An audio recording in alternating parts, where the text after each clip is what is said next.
오늘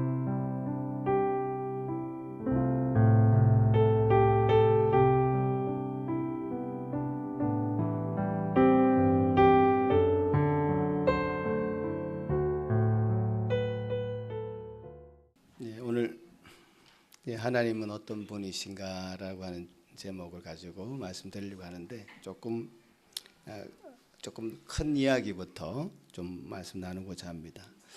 종교의 기원에 관한 이제 많은 설들이 있는데요. 대략 이런 것들이죠. 인간의 마음 속에 자연에 대한 공포, 두려움이 있었고요. 인간에게 막연한 공포와 두려움을 주는 그 대상을 두고 사람들은 이제 엎드려 절하기 시작했다고 합니다. 그 대상이 숲이 가득 빽빽하게 차 있는 그런 산일 수도 있고요. 또 수백 년을 살아온 거대한 나무일 수도 있습니다. 이 캐나다 원주민들에게는 그런 두려움의 대상이 곰일 수도 있고 또 창공을 나르는 독수리일 수도 있고 그런 것이죠. 그래서 그들은 곰이나 독수리를 나무에 새겨서 그것을 영물로 생각하고 그렇게 섬깁니다. 이런 신앙을 토테미즘이라고 이제 소위 얘기하죠. 주로 이제 원시 부족들에게 이런 것들이 나타나고요. 그런데 이제 곰을 자꾸 보다 보면, 만나다 보면, 또 독수리를 자꾸 만나다 보면 이것이 특별한 것이 아니구나. 곰이 어떨 때는 귀엽게 느껴지기도 하고 그렇죠.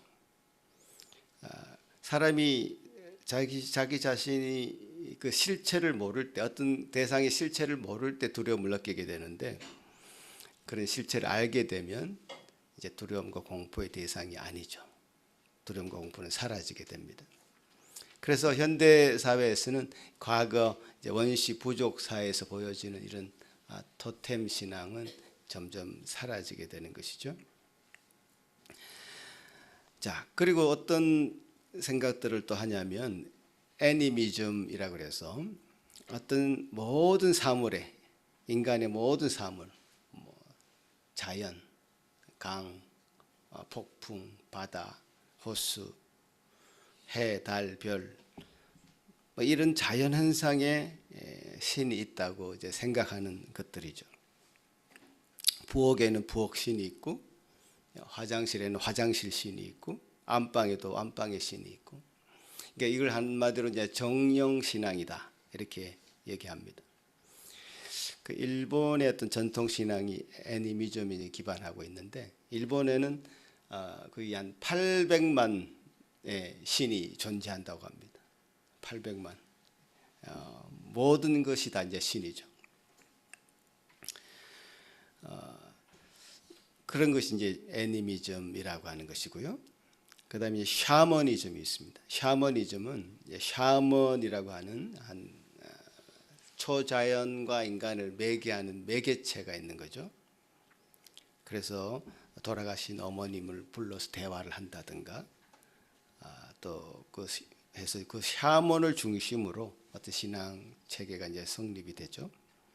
그래서 토테미즘, 그 다음에 애니미즘, 샤머니즘 이런 과거로부터 지금까지 인간 사회에서는 어떤 종교적인 현상들이 계속 있어서 왔습니다. 어떤 철학자가 이렇게 얘기했습니다. 아무리 야만스러운 민족이거나 아무리 미개한 사람들이라 할지라도 그들의 마음 깊은 곳에 하나님 혹은 어떤 신이 있다는 신념을 가지고 있습니다. 나무나 동물을 우상으로 숭배하는 이런 토템 신앙, 애니미즘 이런 것들도 어떤 이런 신인식에 대한 개념이 인간에게 이제 존재하고 있다는 것을 증거하고 있는 것이다라는 것이죠. 이 칼빈이라고 하는 우리가 믿고 따르는 신학자도 하나님은 종교의 씨앗을 우리 사람의 마음에 심어 주셨고 이는 모든 사람이 하나님을 아는 그 복에 이르도록 결국 하나님을 알아가는, 진정으로 하나님을 알게 되는, 하나님을 아는 지식에 이르도록 그 하나님을 아는 종교의 씨앗을 우리 마음에 심어주셨다, 이렇게 표현했습니다.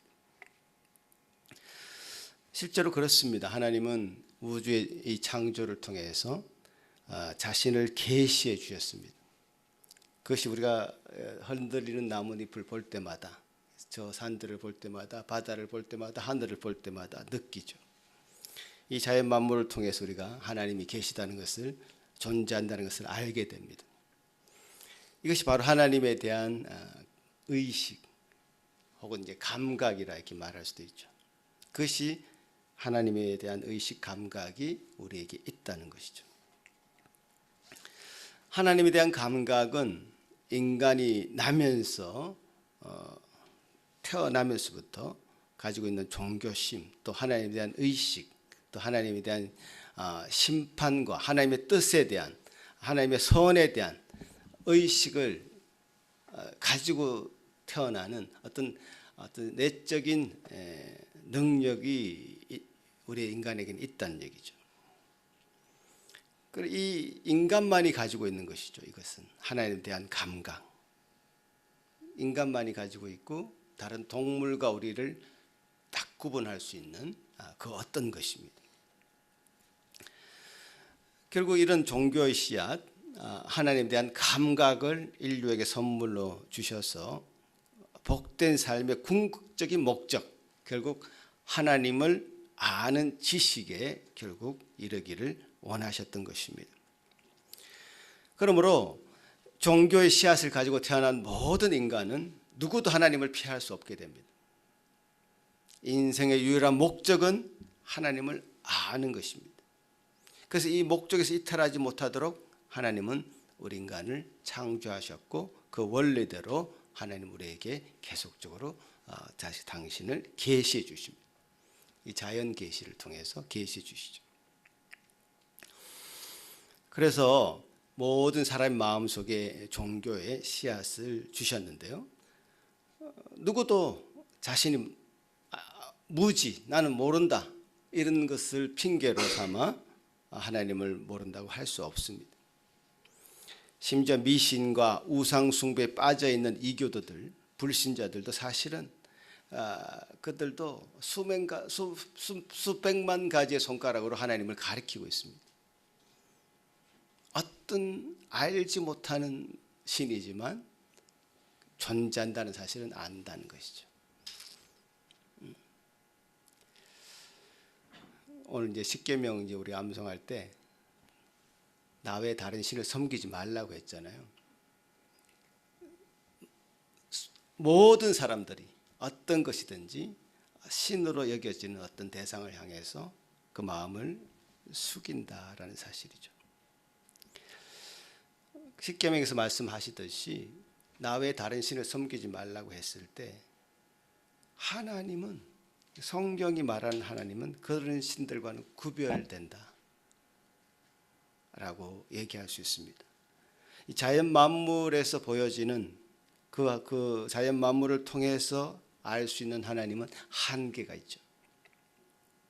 모호하고 막연할 수밖에 없습니다. 토테미즘, 애니미즘, 샤머니즘의 특징은 경전이 없습니다. 경전이 없다는 것은 신의 존재를 우리가 그냥 상상할 수밖에 없다는 것이죠. 상상의 영역에 맡겼던 것이죠. 그야말로 인간이 신을 만들어내는 방식이 될 수밖에 없죠. 산신령처럼 하나님을 생각하든가 어떤 막연한 대상을 이제 그려놓고 그 신이라고 인식한다는 것이죠. 그래서 하나님은 특별한 계시를 주셨습니다. 그것이 바로 이 하나님의 말씀, 성경입니다. 하나님은 이 말씀을 통하여서 일하시는 하나님이십니다. 온 천하 만물이 여호와의 말씀으로 지어졌습니다. 모든 피조물들은 이 하나님의 능력의 말씀으로 그 존재가 보존되고 있습니다. 하나님의 말씀으로 이 영혼이 소생됩니다. 새로 태어납니다. 성도들을 태어나게 하십니다. 하나님의 말씀은 살아있고 운동력이 있습니다. 그러니까 하나님의 말씀은 살아있고 운동력이 있어서 좌우의 날선 어떤 검보다도 예리하다고 했습니다. 우리가 관절과 고수를 찔러 쪼개기까지 해서 우리 마음의 생각을 바꾸십니다. 그래서 사람들을 변화시키십니다. 하나님의 말씀이 힘이 있고 능력이 있는 것이죠. 사도행전은 예수를 믿어 중생하는 경험을 통해서 이것을 하나님의 말씀을 받는 것이다. 거듭난다는 것은 뭐냐? 하나님의 말씀을 받는 것이고 그 말씀으로 새롭게 태어난다라고 얘기하는 것이죠. 그래서 하나님의 말씀으로 우리는 이 세상이 지어졌다는 것을 알고 하나님이 계시다는 것을 알고 또 하나님이 만드신 이 세상을 다스린다는 것도 알고 하나님 통해서 우리가 이 교회가 세워졌다는 것도 알고 이 교회를 돌보시고 입히신다는 것도 알고 또 말씀의 사역자들을 세우셔서 교회를 다스리게 하신다는 것도 압니다. 매개체, 저도 이제 하나의 매개체로 할 수 있는데 이 말씀을 전하는 사역자들이 능력이 있는 것이 아니라 하나님의 말씀 그 자체가 능력이 있고 말씀 그 자체가 살아있고 말씀 그 자체가 운동력이 있어서 사람을 변화시키십니다. 그래서 이 하나님의 성품을 가장 잘 알 수 있는 것은 하나님을 가장 잘 알 수 있는 것은 이 하나님의 말씀을 통했습니다. 하나님을 알 수 있는 방법을 우리에게 다 계시해 주셨습니다. 이 자연 만물로는 한계가 있는 이 하나님이라는 분을 성경을 통해서 구체적으로 알 수 있도록 해주셨습니다. 그러니까 오해할 소지가 없는 것이죠. 우리가 다른 생각을 할 수 없는 것이죠. 말씀으로 계시 주신 이 말씀을 따라서 하나님을 정확하게 알 수 있도록 하신 것입니다. 그러니까 이런 말씀이 없이는 그냥 신을 막연한 두려움의 대상으로 생각해서 그 신을 달래기 위해서 어떤 일이라도 하죠. 우리 고전 동화에도 보면 심청전 바다의 용왕 신을 달래기 위해서 심청이가 바쳐지잖아요. 그 이야기가 요나에도 있습니다. 성경에도 보면 요나서 보면 풍랑이 막 쳐서 다 죽게 되었을 때 그때 뱃사람들은 특히 어떤 미지의 신에게 두려움을 많이 가졌죠. 그래서 요나를 던져주면 바다가 잔잔해질 것이라고 생각해서 요나를 던졌지 않습니까? 이런 막연한 하나님이 아니라 막연한 신이 아니라 모호하고 두려운 그런 막연히 두려운 신이 아니라 우리가 신앙하는 그 대상인 하나님을 말씀을 통해서 구체적으로 우리가 알 수 있다는 것은 우리에게 주신 큰 복입니다. 이 특별한 계시를 우리에게 제시해 주셨다는 것은 너무나 큰 은혜인 것이죠. 우리가 영생 얻는다는 것, 구원 얻는다는 것은 다른 것이 아닙니다. 유일하신 참 하나님, 그 하나님을 말씀을 통해서 아는 것입니다. 요한복음 17장에 기록된 말씀은 그렇습니다. 같이 한번 읽어보면 좋겠는데 시작. 영생은 곧 유일하신 참 하나님과 그가 보내신 자 예수 그리스도를 아는 것입니다. 자, 그분을 알게 될 때 우리는 그분이 어떤 성품을 가졌는지 알 수 있는 것이고 어떤 성품을 가졌는지 알게 되면 그분을 닮아가게 되는 것이고 그렇죠. 그분을 알아야 그분과 교제할 수 있습니다. 그분의 성품이 어떤 분인지 알아야지 그분에 맞게 우리가 대할 수 있는 것이고 교제할 수 있고 관계할 수 있는 것이죠. 우리 전혀 하나님 대해서는 정보가 아무것도 없어.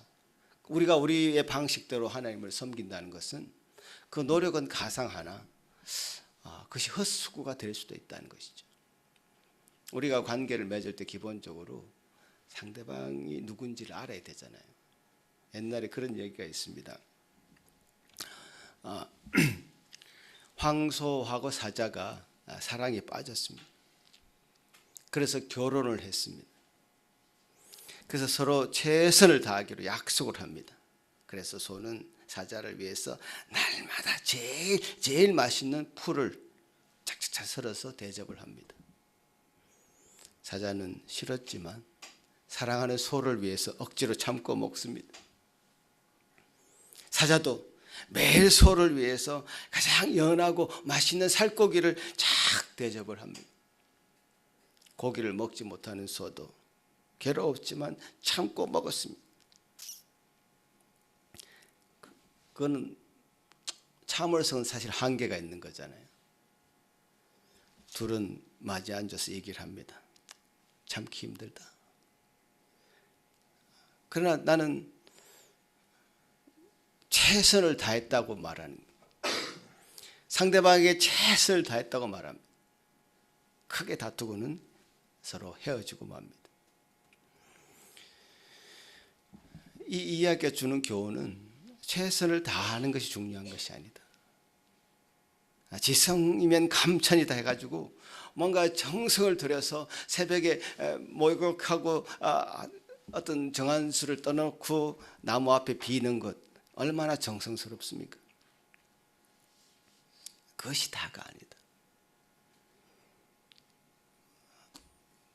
내가 섬기는 그 대상인 하나님을 정확하게 아는 것. 그 아는 것이 구원이고 곧 구원이고 그 아는 것이 곧 영생이다. 우리 신앙생활 속에서 가장 중요한 부분, 하나님이 어떤 분인지 아는 것이 가장 중요합니다. 어떤 분인지도 모르고 그냥 무작정 하나님을 섬긴다고 하면서 섬기는 것은 참 안타깝지만 참 헛수고가 될 수도 있다는 사실을 기억해야 됩니다. 하나님의 나라는 힘으로도 돈으로도 능력으로 갈 수 있는 나라가 아닙니다. 자, 그러니까 하나님을 아는 것이 정말 중요한데 제가 서론이 좀 길었는데요. 이제 하나님을 아는 것이 그만큼 중요하기 때문에 오늘 말씀을 통해서 하나님을 알아가자라는 것이죠. 하나님은 어떤 분이신가? 오늘 말씀은 모세가 이스라엘 백성들을 위해서 중보 기도하는 그 말씀 중에 한 대목입니다. 모세가 어떤 중보 기도를 합니까? 17절에 오늘 읽지 않은 말씀 그 앞에 말씀 보시면 말씀을 계속 띄워보시면 이제 구하옵나니 이미 말씀하신 대로 주의 큰 권능을 나타내시옵소서 이르시기를 하면서 모세가 간절히 하나님 앞에 기도합니다. 왜 모세가 기도합니까? 이스라엘 백성들이 하나님께 큰 죄를 지었기 때문에 그렇습니다. 어떤 죄입니까? 하나님을 시험한 죄입니다. 오늘 말씀에도 나와 있지만 10번이나 하나님을 시험했다. 하나님의 말씀에 순종하지 않은 죄를 지었습니다. 애굽에서 종로로 사던 이스라엘 백성들 하나님이 구해내셨죠. 수많은 이적을 경험합니다. 그럼에도 불구하고 하나님을 불신하는 마음으로 가득 차 있었습니다. 하나님은 이스라엘 백성들과 관계를 맺고 교제하면서 지내기를 원하시는데 이스라엘은 그렇게 살기를 원치 않습니다. 자기 마음대로 살기를 원합니다. 마침내 그들이 가고자 하는 가나안 땅 앞에 와서도 그 땅에 갈 수 없습니다. 왜? 그곳에 가보니까 거인들이 삽니다. 우리는 거기에 비하면 메뚜기와 같습니다. 다시 애굽으로 돌아가게 해주십시오. 하나님의 영광과는 상관없는 자신의 보기에 편안한 곳, 그저 좀 먹을 것이 있는 곳, 옛날 생활, 그것이 종이든 뭐든 상관없습니다. 노예든 상관없습니다. 속박된 삶인들 상관없습니다. 옛날로 돌아가게 해달라고. 그렇게 말하고 있는 이스라엘 백성들을 하나님은 용서할 수가 없습니다. 그래서 하나님은 그들을 다 멸절시키고 크고 강력한 나라를 세우고자 하십니다. 그럴 때에 이 모세가 이제 중보 기도를 하게 됩니다. 주님께서 친히 이 백성들을 애굽에서 이끌어내셨는데 이 광야에서 다 죽게 되면 세상 사람들이 여호와 하나님은 자기 백성도 다 지키지 못하는 그런 신인가 라고 조롱하게 될 것입니다. 주님은 노하기를 더디하시는 분이 아니십니까? 인자가 많아서 죄악과 허물을 사하시는 분이 아니십니까? 라고 기도합니다.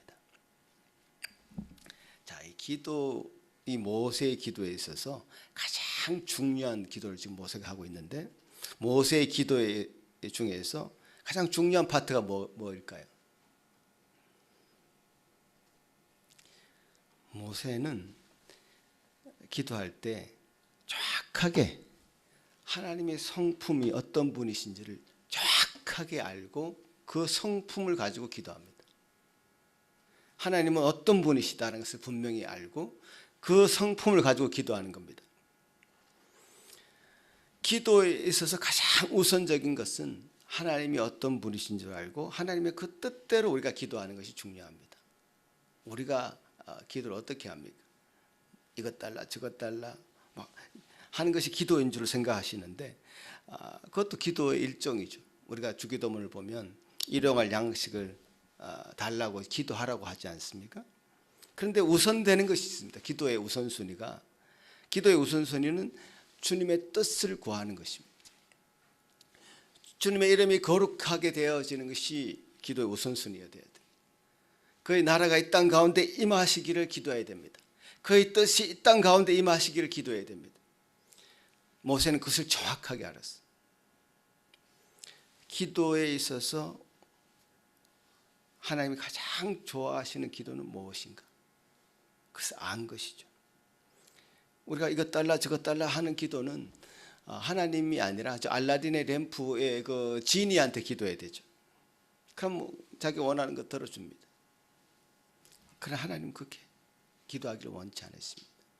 요한일서 5장에 보면요, 기도를 이렇게 하라고 말씀하십니다. 그를 향하여 우리의 가진 바 담대한 것이 있으니 그의 뜻대로 무엇을 구하면 들으신다. 하나님은 그의 뜻대로 무엇을 구하면 들으시는 분이십니다. 이게 뭐가 잘 안 나옵니까? 예. 같이 한번 읽겠습니다. 그를 향하여 시작. 그를 향하여 우리의 가진 바 담대한 것이니 그의 뜻대로 무엇을 구하면 들으심이라.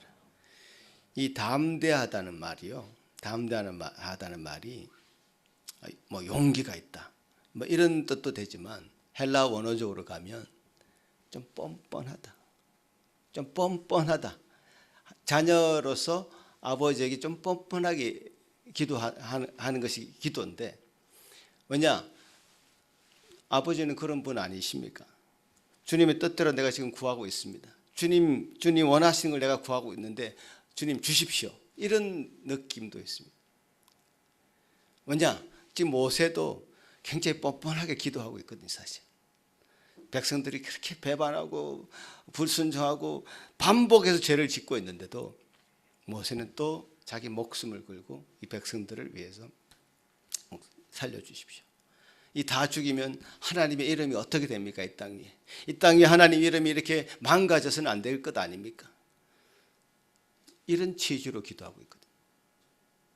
하나님은 노하기를 더디하시는 분 아닙니까? 인자가 많으신 분 아닙니까? 그래서 죄악과 허물을 사해 주시는 그 하나님 아니십니까? 또 사해 주십시오. 이렇게 접근할 때 하나님이 그 뜻을 들어주실까요? 안 들어주실까요? 하나님이 그 뜻을 들어주실 수밖에 없게 기도하는 겁니다. 그 기도는 이렇게 해야 된다는 것이고요. 그래서 마태복음 6장 말씀 제가 이게 띄워놨는데, 마태복음 6장도 이렇게 얘기하시는 거죠. 같이 한번 읽어보겠습니다. 시작. 너희는 먼저 그의 나라와 그의 의를 구하라. 그리하면 이 모든 것을 너에게 더하시리라. 그러므로 내일 일을 위하여 염려하지 말라. 내일 일은 내일 염려할 것이요 한날 괴로움은 그날에 족하니라. 자신의 필요인 내일의 염려, 내일 뭐 먹고 살지, 뭐 입지, 어디 가지, 이런 내용보다 하나님의 나라를 위해서 먼저 기도하라. 하나님의 영광을 위해서 기도하라. 그러면 그 모든 것을 다 내가 책임지겠다, 채워주겠다 약속하지 않습니까? 그래서 이 모세는 여호와 하나님은 노하기를 더디하시는 분, 인자가 많아 죄악과 허물을 사하시는 분, 그 하나님은 그러신 분인 줄 알고 그런 분에 맞게, 그런 분의 그 성품에 맞게 기도하고 있는 것이죠. 성경은 하나님께서 죄악에 대해서는 정말 노하십니다. 하나님은 죄악과 함께 할 수 없는 분이십니다. 악과 하나님은 동거할 수 없는 분이십니다. 그래서 합당한 재앙, 징벌이 반드시 죄를 짓게 되면 있게 됩니다. 그런데 성경에 보면 그 징벌을 바로 하지 않고 그 징벌을 보류 혹은 지체, 유보하는 장면들이 굉장히 많이 나옵니다. 벌 내리시는 것을 지체하시는 겁니다. 자, 창세기의 노아 홍수로 하나님이 인류를 벌하시기로 작정하십니다. 가만히 보면요, 그 홍수 벌은 120년 동안 지체됩니다. 그 120년 동안 뭘 하죠? 노아가 방주를 만듭니다. 방주를 짓는 동안 계속 보여줍니다. 내가 이게 지금 만들고 있다. 백성들아 봐라. 곧 홍수가 나서 다 죽게 될 것인데 이 방주를 짓는다. 사람들은 그 방주를 짓는 것을 보고 회개하면서 돌아오기를커녕 조롱했습니다. 방주 만드는 노아를 조롱했고 하나님을 조롱했습니다. 계속 그 당시 인류에게 경고장을 보내는 작업이 바로 방주를 만드는 120년 기간 동안 있었습니다. 실제로. 소돔과 고모라를 멸망시킬 때도요, 아브라함이 중보기를 합니다. 하나님의 의로운 성품을 알기에 하나님은 아브라함이 그렇게 기도할 수 있게 된 거죠. 하나님은 악을 참지 않으시는 분이시다. 알기에 악한 도시 소돔과 고모라를 멸망시킬 것을 작정했다는 것을 알고는 기도하죠. 주님, 이 소돔과 고모라 성에 의인 50명이 있으면 그 50명으로 인해서 이 악한 도시와 함께 그 의인을 멸망시키겠습니까? 이 기도를 하나님 듣지 않을 수가 없죠. 그 50명을 인해서 내가 소돔과 고모라를 멸망시키지 않을 것이다. 찾아보니까 없어요. 50명이 없는 겁니다. 한 도시에. 그럼 또 이 모세보다 더 뻔뻔한 사람은 이 아브라함입니다. 계속 기도하죠. 그럼 45명은 어떻습니까? 그래, 오케이. 45명 오케이. 45명 있으면 내가 멸망시키지 않을 것이다. 찾아보니까 없어. 그러면 40명, 그러면 30명, 20명, 10명 계속 낮춰가면서 몇 번이나 기도를 번복합니다. 10명을 찾았습니까? 못 찾았습니까? 못 찾았어요. 징벌을 계속 지체하고 유보하시죠.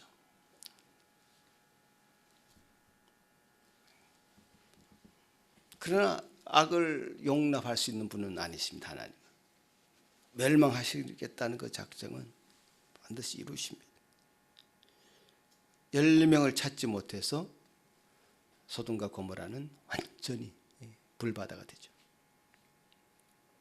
심지어 구약시대에 아합이라는 좀 악한 왕이 있었습니다.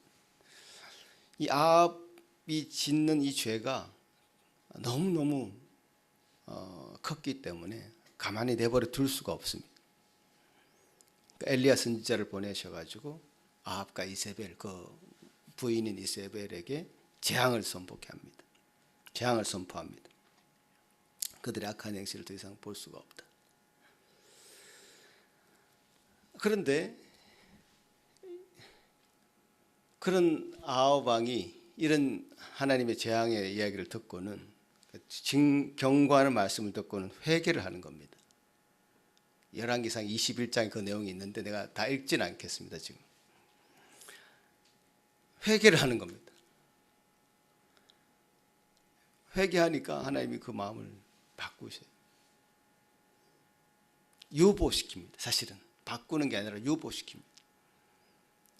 아합이라는 그 사람이 그 당시에는 진심으로 하나님 앞에 회개했는지 모르겠지만 결국 하나님은 그 아합 왕 또 그 후손에게 징벌하시죠. 그러니까 심판을 계속해서 늦추는 하나님, 노하기를 더디하신다라는 표현이 바로 그런 것이죠. 인간이 악을 행하고 그렇게 아무리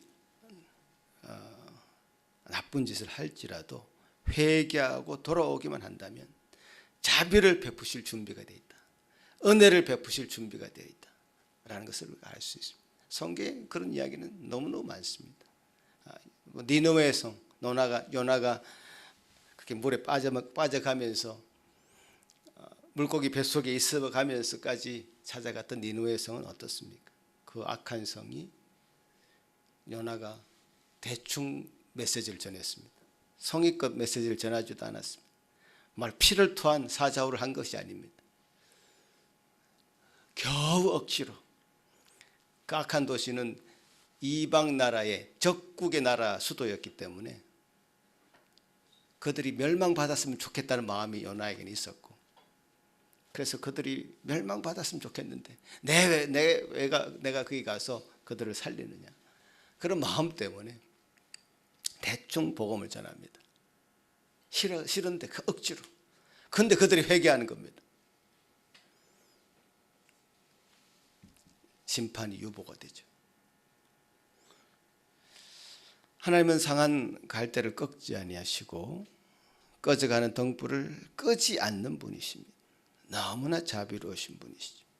하나님께서는 자비와 긍휼이 풍성하신 분이십니다.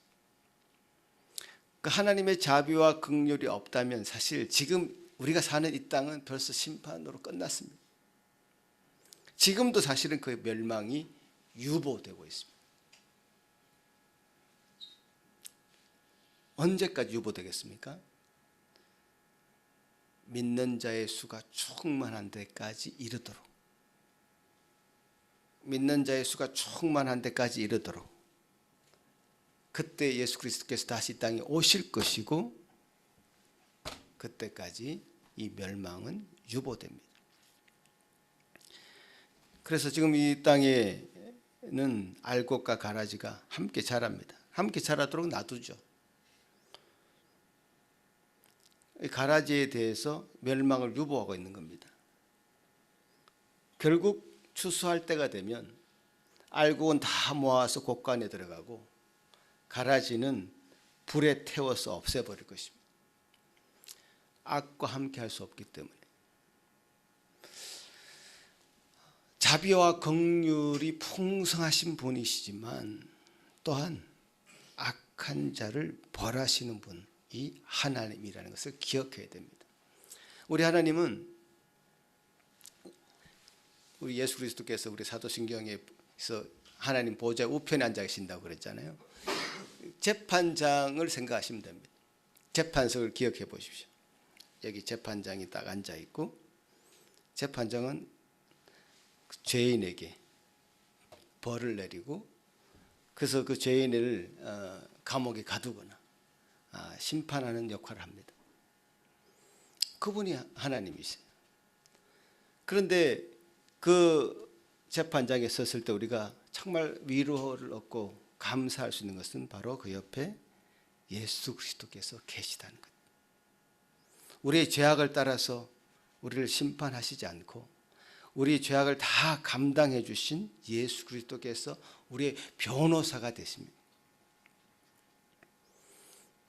또 검사도 있죠. 이 율법 10계명은 검사입니다. 우리에게 계속 죄를 얘기해 줍니다. 너 이런 죄 졌지? 살인하지 말라. 살인이 그냥 사람 죽인 게 살인이 아니라 미워하는 것도 살인인데 미워하는 마음 있었지?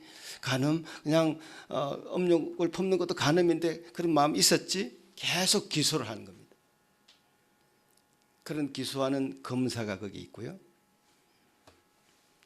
또 그 모든 것을 우리 모든 죄악을 감당해 주시고 짊어지시고 그래서 책임져 주시는 변호사가 거기 계시고 하나님은 재판장으로 계시죠. 결국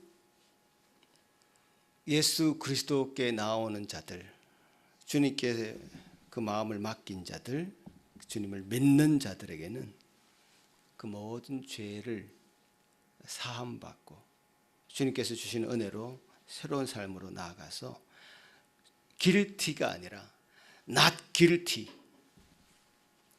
죄로 정죄받는 것이 아니라 당신은 죄가 없습니다라고 판단받을 수 있는, 재판장으로부터 판단받을 수 있는 근거가 바로 예수 그리스도께 있는 것이죠. 주님은 우리 예수 그리스도를 통해서 예수 그리스도로 말미암아 회개하기를, 주님께 돌아오기를 지금도 기다리고 계십니다. 그래서 이 전체적인 심판을 유보하고 계시는 것이죠. 우리는 그런 이 땅의 교회 성도로서 사명을 가지고 있습니다. 탕자가 지금 돌아오기를 기다리는 아버지의 마음을 우리가 갖게 해달라고 기도해야 됩니다. 하나님 노하기를 더디하시는 분인데 노하지 않는 분은 아니십니다. 노하기를 더디하시는 분이신데 이 땅이 이렇게 나아가다가는, 저렇게 악한 짓을 행해 가다가는 소돔과 고모라처럼 멸망당할 수밖에 없는데, 아합 왕이 결국 회개를 중간에 했지만 나중에 다 그 가문이 멸망당할 수밖에 없는데, 주님 이 세상을 주님께서 긍휼을 베푸셔서 믿는 자가 빨리 주님 앞에 돌아오기를, 회개하며 나아가기를 그렇게 기도하며 우리를 그렇게 사용해 주실 것을 여러분이 기도하셔야 됩니다. 인간은 이런 하나님의 성품을 지금도 악하게 이용하는 같이 저는 느껴집니다. 심판이 유보되는 상황, 지체되는 상황, 노하기를 더디하는 이 상황을 이용하는 것이죠. 전도서에 그런 얘기가 있습니다. 전도서 8장 11절에 보면요, 악한 일에 관한 징벌이 속히 실행되지 아니하므로 인생들이 악을 행하는 데에 마음이 담대하도다. 이게 적혀 있습니까? 같이 한번 읽어보겠습니다. 시작. 악한 일에 대한 징벌이 속히 실행되지 아니하므로 인생들이 악을 행하는 데에 마음이 담대하도다. 정확하게 우리 인간을 표현하고 있지 않습니까? 정확하게 우리 마음이 들킨 것 같지 않습니까? 지금 참고 계시는데 지금 하나님 때리시려고 아무 일이 일어나지 않네. 지금 괜찮은데 오늘 이렇게 살아가면 괜찮은데 내가 뭘 그렇게 벌벌 떨까? 두려워할까? 그런 마음으로 악을 계속 행한다면 지금 전도서가 얘기하고 있는 이런 악한 자의 마음을 우리가 갖고 있는 것입니다.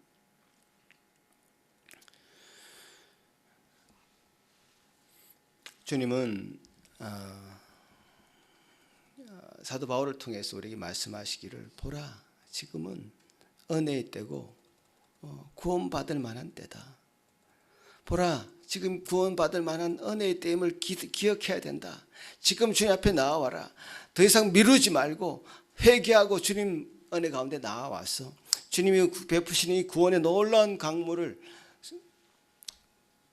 생명수를 먹고 마시라. 이렇게 요청하는 이 사도 바울의 이 음성을 우리가 들어야 됩니다. 말씀을 들어야 됩니다. 하나님은 어떤 분이십니까? 노하기를 더디하십니다. 인자가 많으신 분이십니다. 그래서 긍휼을 베푸시는 분이십니다. 그러나 노하지 않는 분은 아니십니다. 심판하시는 재판장이시고요. 알곡과 가라지를 거두어서 가라지를 불에 태우시는 분이십니다. 하나님 성품의 이 오묘함을 여러분 기억하셔야 됩니다. 이것을 이용해서는 안 되고, 심판을 유보하니 나는 괜찮겠지. 내 다음 세대가 어떻게 될지 말든지 나는 괜찮겠지. 나는 이대로 살다 죽을 거야. 이런 생각을 가지는 것 자체가 하나님의 그 성품을 이용하는 것이죠. 악하게.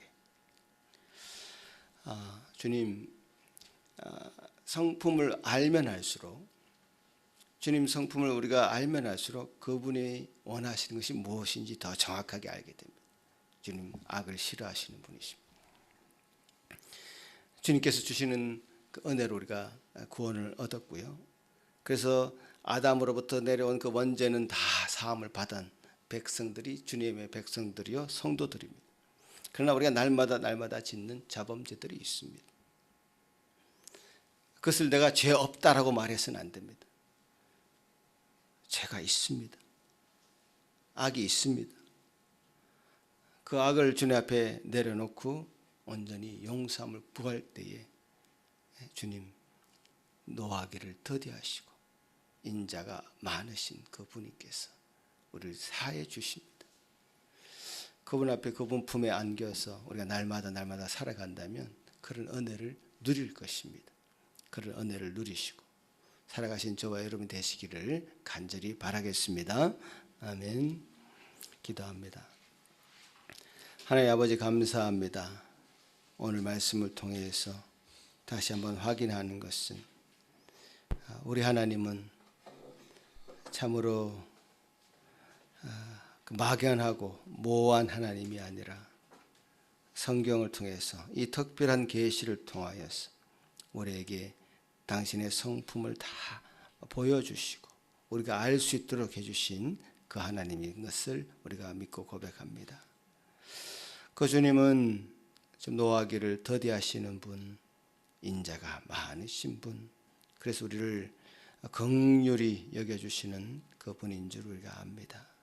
주님, 그러기에 우리가 지금 구원받을 만한 때에, 은혜 받을 만한 때에, 이때에 주님 앞에 속히 나아가서 주님 원하시는 삶을 살고 주님 뜻하시는 것을 이루어드리는 저희들 되게 하여 주시옵소서.